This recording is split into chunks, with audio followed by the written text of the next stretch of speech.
Fenrir, the great wolf of Norse mythology.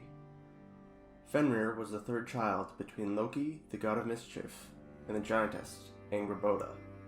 He began as a simple wolf, but in time he would start growing at an alarming rate, becoming more powerful than the gods could have ever thought. The gods, concerned with the power of the wolf, trapped him on Asgard in order to keep a close eye on him.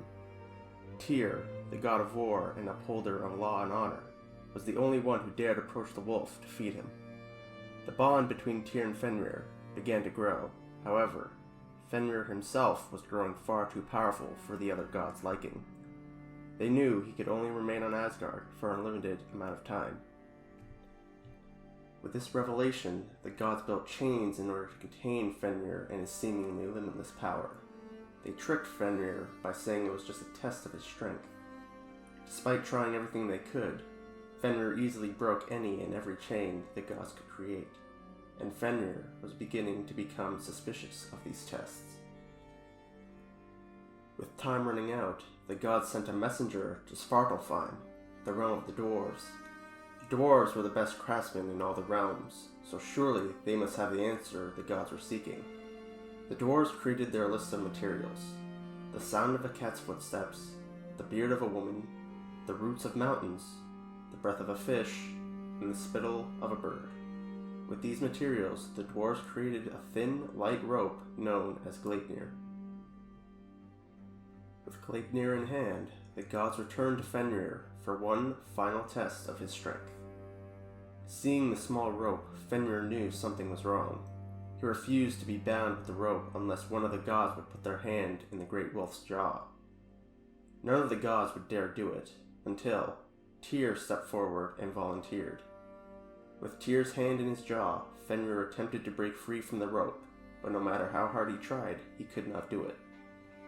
For this rope was created using materials that should not exist, therefore they could not be broken. Angered by the god's betrayal, Fenrir bit down on Tyr's hand, swallowing it whole. Once fully bound, Fenrir was brought to a desolate, lonely place where he was then chained to a rock, and a sword was placed inside his mouth to ensure it remained open.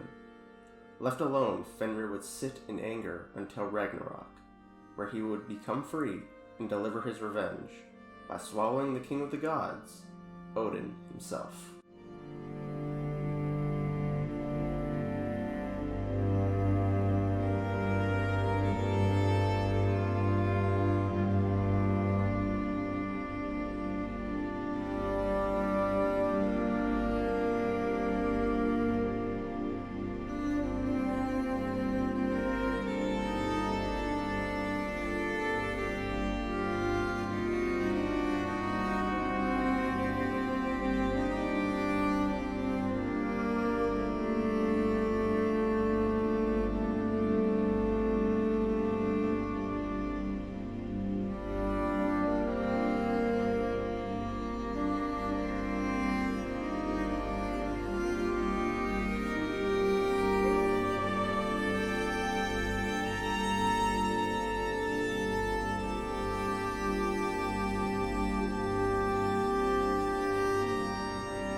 Hello everybody, I hope you're enjoying this first episode here of this new series that I'm going to be doing around Norse mythology, where I'm going to be modeling, sculpting, creating all the gods, creatures, giants, realms, everything to do with Norse mythology.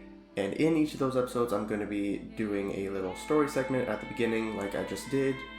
I hope you all are looking forward to this new series. Obviously I started with Fenrir here. I want to start with all of Loki's children, so the next part will be another one of Loki's child. Maybe you can guess what it is, but I just wanted to let you guys know that this is what I'm going to be doing now, and I hope you all are looking forward to doing it, because I really am. So yeah, and this model, you can actually go ahead and you can buy it. It's on sale. There's a link in the description. You can go ahead and buy it. It's for Blender. There will be a link for an FBX file, but I have no way of testing to make sure that it works. But if you do use Blender, you can get it perfectly fine. All that link in the description. But yeah, I will be quiet now and let you enjoy the rest of the time lapse, and I hope you all enjoy. Thank you.